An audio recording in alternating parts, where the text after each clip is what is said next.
Hi guys. Welcome, welcome, welcome. Welcome aboard. Welcome back. Welcome home. Always, always, always. Depending on where you are in relation to these messages, this energy, this channel, etc., etc., etc. So let's have a conversation today, please, about the new moon in Scorpio happening on the 4th of November, 2021. Also happens to be my BFF's birthday. Happy birthday, BFF. I love you. I love your Scorpio self. You're such an amazing representation of that energy. So we know that new moons are when the moon and sun are conjunct, right? So obscuring the light reflected by the moon from the sun. This new moon happens to be in direct opposition to the planet Uranus. Wow, I am loving this. So new moon's about intention, beginning, openness, being in witness to, right? Also, new moons happen in the dark. So, let's talk about Scorpio energy for a minute. Scorpio energy is beautiful. It's magnetic, it's deep, it's intense, it's psychological, right? It's also highly intuitive and mystical, super passionate, super transformational. Wow, dudes. Seriously, are y'all seeing this? Are you all seeing it? I couldn't make it up. It is perceptive. And when you pair it with its complement in Taurus, it is also very steadfast, very loyal, very laser focused, perhaps a little stubborn, perhaps a little possessive, perhaps a little obsessive, perhaps a little jealous, perhaps a little insecure, right? But guess what? It doesn't really matter because Scorpio energy is relentless and magical, and it's beautiful, right? It's beautiful energy. So in that noir kind of sense, we also have our psychologically thrilling sign of Scorpio in direct opposition, as I said, to Uranus, the chaos bringer, right?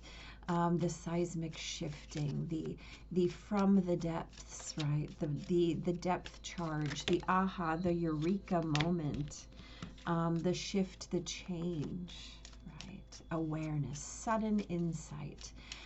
So we have this new moon, right? Scorpio, new moon, death, transformation, rebirth happening in darkness, right? In this home sign of Scorpio, right? It's the energy for what is on fire, the energy for letting it burn, the energy for understanding that we fumble around blindly in the darkness until we find what we're looking for, right? And sometimes you have to feel around in that darkness, no matter how messy, no matter how scary, before you can hold that space as light, right? You have to let your eyes adjust.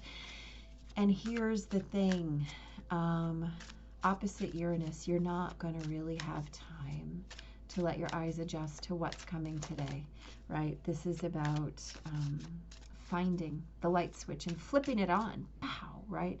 And sometimes you have to just kind of stand there and let yourself adjust, let you feel the darkness, right? When the option is there to evolve or repeat, what do you choose? When the option is there to step in or step off, what do you do? Sometimes you have to make that decision out of the blue, on the fly. Trust your gut, right? Trust your gut. I will say we have a beautiful in conjunction also today. Yeah, we get some karma. Of course we do. Of course we do. We have a beautiful yod to the North Node, right? That North Node in 1 degree of Gemini, asking us to be in possession, in awareness of all of our possibilities.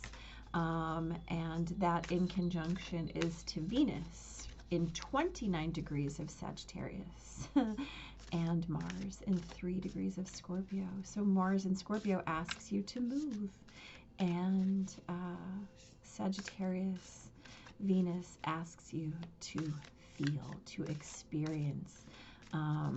So moving from your place of wisdom, right, in that immersion sense that is innate to Scorpio as well, is all about your future, your destiny, trusting your journey, trusting your long game, trusting that whatever is on fire is supposed to be on fire. And it's okay to let it burn, right? It's okay. Trusting your gut, trusting the journey, trusting the unknown, trusting the darkness, right? Trusting the darkness today, especially as we set our intentions, remembering that the next Scorpio full moon will be in May of 2020, and it will be a total lunar eclipse. So planning not just for this next lunar cycle, but also planning for your next 6 months, really, really digging into the ways that you feel called, to transform, to hold space, not just for yourself, but for the collective. Right, with that Saturn in Aquarius at the peak of that T-square. Digging into your routines, digging into your ways that you care for yourself, right? That's important, because doing your work is what creates shift and change, not just for you, but for the collective as well. So what you discover, what you uncover today, what is shown to you, what is revealed, right, is very much directed for you, right? Whew. So witnessing that there might be shift, there might be change, and it might feel sudden and it might feel scary.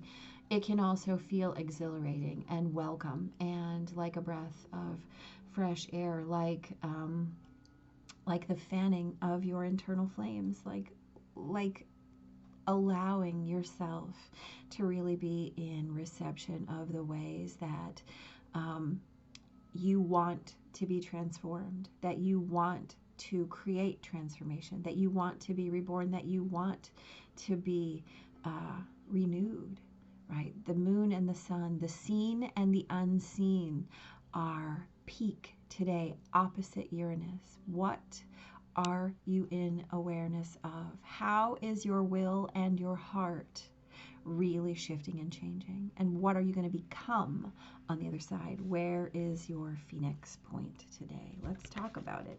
Let's just take a minute first to really witness that we have the Sun, the Empress, Death, and the Wheel that came out as our main cards. 4 majors. Okay, so this full moon, or this new moon, needs to be really, really high in your level of awareness. So the Sun is about the Sun. Hello, your will, your ego, your identity, where you shine, right? The Empress is about fertile ground for creation, fertile availability, knowing that you're fully resourced. This is the energy of new beginnings, right?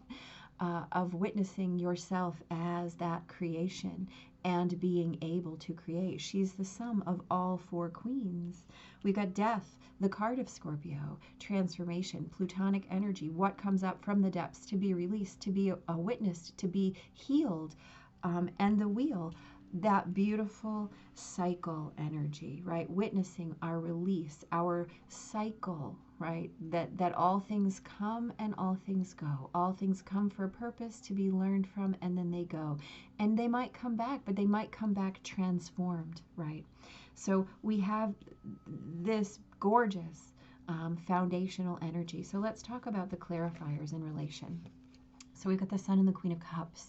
The Queen of Cups is our emotional embodiment, the embodiment of our heart. So if we're going to talk about the Sun and the Moon being conjunct today, these are our energies, right? We have our conscious mind and our subconscious mind. We have our psychological being and our emotional being. We have our mental clarity and our spiritual clarity, right? We have all of this energy today represented right here. How are you How are you feeling? Great questions, right? Places to start. So we have the Empress and the Five of Cups. We know that the Five of Cups energy is about looking down and out instead of forward, right? It's about focusing on past hurts and not witnessing what you have right in front of you. It's about trying to drag your baggage along and being led by your wounds instead of your healing. So listen, something is asking you, begin. You have every opportunity. What do you need to let go of in this new moon? Where is your intention? Where is your concept of beginning? Where is your openness? Where is your witness? How, Scorpio energy, are you hanging on to something stubbornly, possessively, obsessively, jealously, insecurely? Well, guess what? How would you rather be? Would you rather be that beautiful, intuitive, deep, mystic energy, super intense and magnetic? Or would you rather hold on to your baggage? I mean, you can do either. It seems that there's that evolve or repeat, that step in or step off comes right here, right? And when we talk about that beautiful yod that's happening to the North Node, what does your experience tell you? What does your action tell you, right? Guess what? It says what you do is who you are. What you choose is who you are. Make a choice. Look, we've got the King of Cups. Clarifying death. It is no accident that we have this divine pair here. Where are you in relation to these, this coupled energy, this divine union? Where are you, right? Scorpio wants union. Scorpio wants to dissolve within. 1 + 1 makes 3. That's Scorpio energy. That's transformation. That's alchemy. What is burning? Let it burn. Let it become something else, right? As your eyes adjust, where are you? As you release these things that you don't need anymore, as that baggage goes, where are you standing in relation to this pairing, to this energy? What is here for you out of the blue? When you step in, where are you stepping, right? Who is standing there? Who's standing there to hold your hand? Because guess what? We've got the wheel. The wheel is all about cycles, shifts, changes, something letting go of the old to welcome in the new, right? Everything moves. It's just your resistance. We're never really crushed by the wheel. What we're crushed by is our resistance, right? You can move along the wheel freely. Page of Wands asks you to, right? Dig into your passion. Dig into your electrification. Right? Use your motivation, use your fire.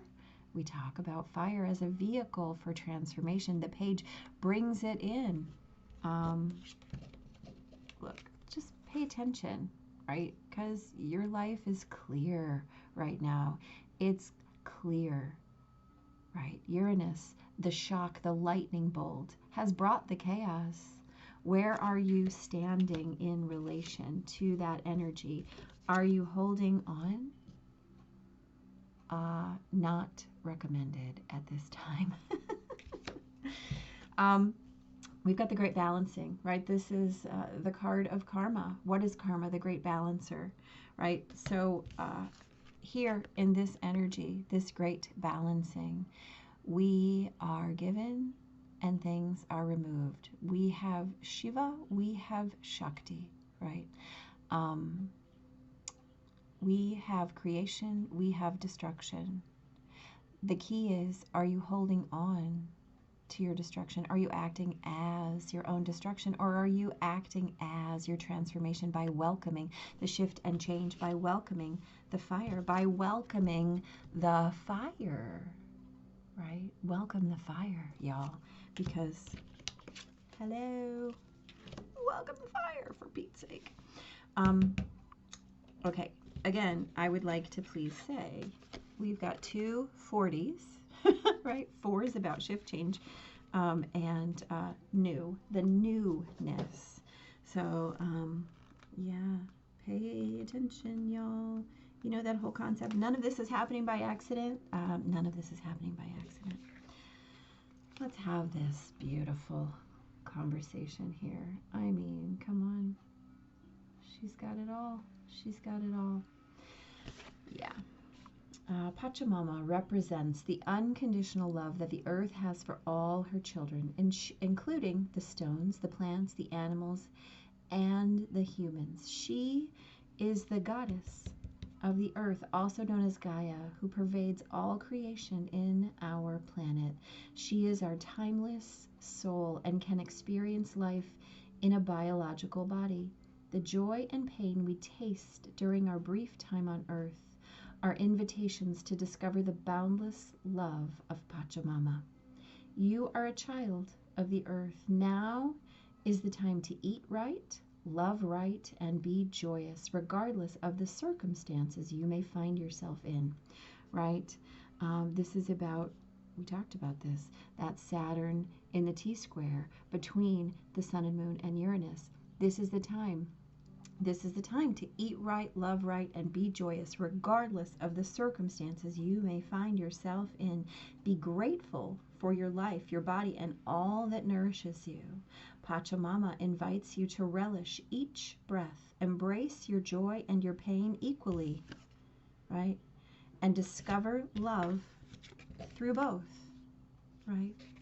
Discover the love through both. Don't get stuck in it, though. Let Pachamama know how much you appreciate all her blessings with an act of service, such as planting a tree, helping to save an endangered species, or protecting the ocean. You still believe that you have been cast out of the Garden of Eden, that you are motherless and homeless. You suppose that you need to work very hard to survive or thrive. It's time to stop suffering. Let go of that old myth and realize you were given this garden to rejoice in and to become its steward. Your melancholy is really a longing to return to the heart of Pachamama. Listen deeply to the mother who is always there for you. Walk in beauty and honor all life. Look. Do I even have to give that back to you? I don't think I do. I really don't think I do. Yep. Okay. I love this card. I love this deck, by the way. This is solitude, loneliness, isolation, right? Only in quiet waters do things mirror themselves undistorted. Only in a quiet mind is adequate perception of the world. So here's the deal. We have to remember that when we enter our depths, Scorpio moon, we do it alone, right? It doesn't matter if you're standing in a crowded room. The work that you do, the journey that you undertake, you are taking by yourself.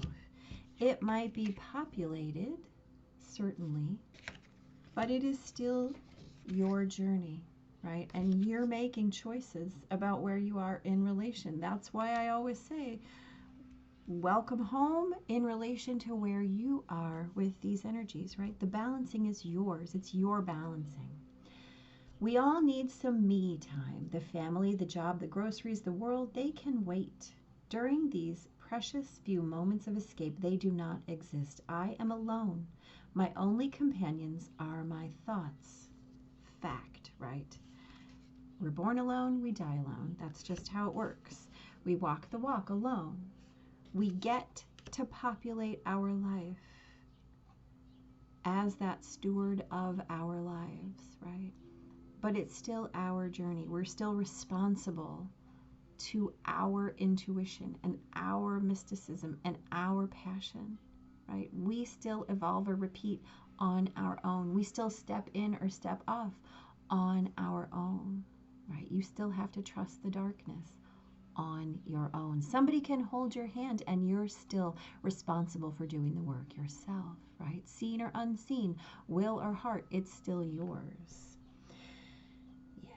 A solitary figure sits beneath a golden domed shelter, a raised island of solitude that is separate and distant from others of its kind. Their forms are mirrored in the silent waters below. We got water everywhere here. Here she embraces her solitude, which provides her with purity and clarity of thought. There are no distractions. Her book is empty, with nothing to read or enter. Only passing thoughts are present, which are released to float gently in the breeze and drift away. Again, we're talking about transformation. We're talking about witnessing what is real, right? We're talking about where you are in relation to. While such moments can refresh and recharge our spirits, be wary that by degree or frequency, solitude does not become uncontrolled isolation. If the distance between us and others is extended too far, it may become difficult to return, right? Know where your passion is, know where your heart lives, and let it be balanced, right? Let it be balanced.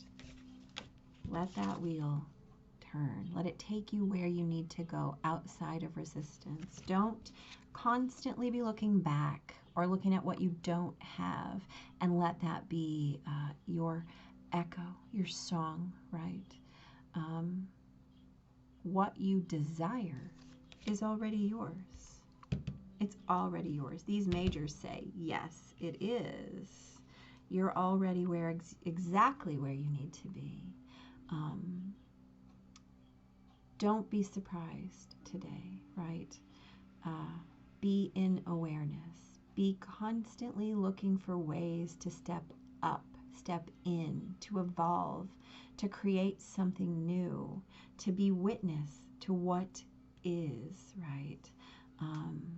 You might not have time for your eyes to adjust, but trust the darkness just as you trust the light. Love the darkness just as you love the light. And man, whatever is on fire, let it burn. Trust that transformation. Yeah, trust the transformation. Anyway, that's what I have to say about this new moon, y'all. Interpretation is everything. So be mindful, be in it, and be in it to win it, right? Yeah. Big, giant blessings. Happy new moon, and have a great day.